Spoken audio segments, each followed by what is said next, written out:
नमस्कार. चला, 19 एप्रिल 2026 या एका दिवसात जगभरात काय काय महत्त्वाचं घडलंय त्यावर एक नजर टाकूया. या सगळ्या घडामोडींमधून आपल्याला एक स्पष्ट चित्र मिळेल की जगात नेमकं काय सुरू आहे. आज आपण 5 मुख्य भागांमध्ये या घडामोडी बघणार आहोत.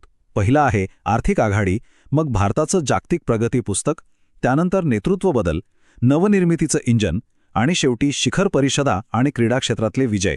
चला तर मग सुरू करूया. तर सुरुवात करूया आर्थिक आघाडीने. बघूया पैशांच्या जगात गुंतवणुकीच्या क्षेत्रात काय मोठ्या हालचाली होत आहेत. सध्या एक मोठा प्रश्न चर्चेत आहे. आशियातला सगळ्यात श्रीमंत माणूस कोण? कारण या यादीमध्ये एक मोठा उलटफेर झालाय. हो, तर ब्लूमबर्ग बिलियनियर्स इंडेक्सनुसार गौतम अदानींनी मुकेश अंबानींना मागे टाकलं आणि ते आता आशियातील सर्वात श्रीमंत व्यक्ती ठरले आहेत. त्यांची एकूण संपत्ती आहे तब्बल 92.6 अब्ज डॉलर्स. या संपत्तीमुळे ते जागतिक स्तरावर 19व्या क्रमांकावर पोहोचले आहेत. आता या बदलामुळे संपूर्ण क्रमवारीत काय फरक पडलाय ते पाहूया. इथे बघा, ही आहे टॉप 5ची यादी. गौतम अदानी पहिल्या क्रमांकावर, त्यानंतर मुकेश अंबानी, बजाज कुटुंब, मित्तल कुटुंब आणि बिर्ला कुटुंब. यातून एक गोष्ट स्पष्ट दिसते की या प्रदेशात किती प्रचंड संपत्ती काही मोजक्या नावांपुरती मर्यादित आहे.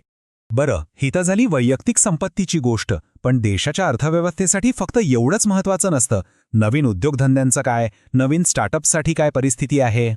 2026चा जो ग्लोबल स्टार्टअप फंडिंग रिपोर्ट आहे, त्यात भारताने एक चांगली कामगिरी केली आहे. आपला क्रमांक लागतोय 4था. पण मग प्रश्न येतो की पहिले 3 कोण आहेत? हा चार्ट बघा. अमेरिका पहिल्या नंबरवर, मग UK, त्यानंतर चीन आणि 4थ्या क्रमांकावर आहे भारत. म्हणजे आपण जगातल्या टॉप 3 शक्तींच्या अगदी जवळ आहोत. आणि जर्मनी आणि फ्रान्ससारख्या मोठ्या युरोपियन देशांना आपण मागे टाकले हे विशेष. चला, आता पुढच्या सेक्शनकडे वळूया. भारताचं जागतिक प्रगती पुस्तक, म्हणजेच वेगवेगळ्या ग्लोबल इंडेक्समध्ये भारताची रँकिंग काय आहे ते बघू. वर्ल्ड सायबर क्राईम इंडेक्समध्ये भारताचा नंबर लागतो 10वा. याचा अर्थ आपला देश सायबर गुन्हेगारीच्या टॉप 10 हब्सपैकी एक आहे. या यादीमध्ये रशिया पहिल्या क्रमांकावर आहे. दुसरीकडे इनोव्हेशनच्या बाबतीत एक चांगली बातमी आहे. पेटंट फाईल करण्यामध्ये भारत जगात 6व्या क्रमांकावर आहे. अर्थात चीन, अमेरिका आणि जपानसारखे देश अजूनही आपल्या पुढे आहेत. आणि ग्लोबल टेररिझम इंडेक्समध्ये भारताचा क्रमांक आहे 13वा. यातून देशासमोरची जी सुरक्षा आव्हानं आहेत ती स्पष्ट दिसतात. तर या रँकिंग्सनंतर आता वळूया काही महत्त्वाच्या नियुक्त्यांकडे. बघूया कोणकोणत्या प्रमुख संस्थांमध्ये नेतृत्व बदल झाले आहेत. फिक्की म्हणजेच federation of Indian chambers of commerce and industry ही भारतातील उद्योग जगताची एक महत्त्वाची संस्था आहे. तर या संस्थेला आता एक नवीन महासचिव मिळाले आहेत. त्यांचं नाव आहे अनंत स्वरूप. त्यांची फिक्कीच्या सेक्रेटरी जनरलपदी नियुक्ती झाली आहे. आता राजकीय क्षेत्रातली एक मोठी बातमी. आपल्या संसदेचं वरिष्ठ सभागृह म्हणजे राज्यसभा, तिथल्या एका महत्त्वाच्या पदावर निवड झालीय. राज्यसभेचे नवे उपसभापती म्हणून हरिवंश नारायण सिंग यांची निवड झाली आहे आणि तीही बिनविरोध. चला, आता जरा भविष्याची गोष्ट करूया. नवनिर्मितीचं इंजिन आणि त्यातही खास करून आर्टिफिशियल इंटेलिजन्स म्हणजे AIच्या जगातल्या 2 मोठ्या घडामोडी. सगळ्यात पहिलं आहे नारित AI. हे एक खास AI टूल आहे जे गुजरात पोलिसांनी लॉन्च केलंय. याचं काम आहे ड्रग नेटवर्क्सचं विश्लेषण करणं.